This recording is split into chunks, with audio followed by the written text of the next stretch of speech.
եկել հետևողներ կլսենք նաև փաստաբան Վահան Հովհաննիսյանին։ Չեմ հասցրել լսել, բայց այսօր մենք ապրում ենք արհեստական բանականության դարում, ինտերնետի դարում եւ եթե անգամ կան նմանատիպ ձայնագրություններ, ես կարծում եմ, որ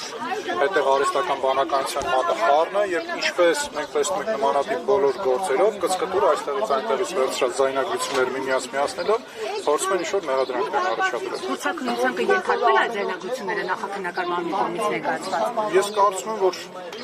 բնականաբար պետք է ենթարկվեն։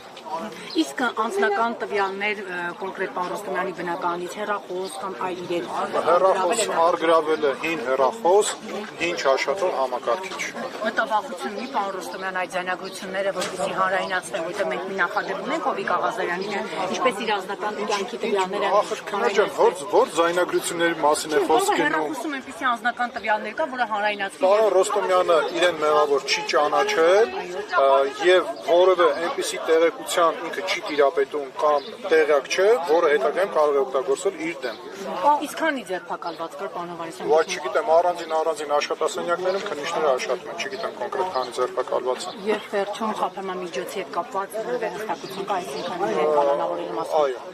Ինչ ներկայացվել է։ Դեռևս չի ներկայացվել, բայց բանավոր տեղեկացա, որ ներկայացվել է խափանամիջոց կալանքի նպատակով տարբերյա դատարան։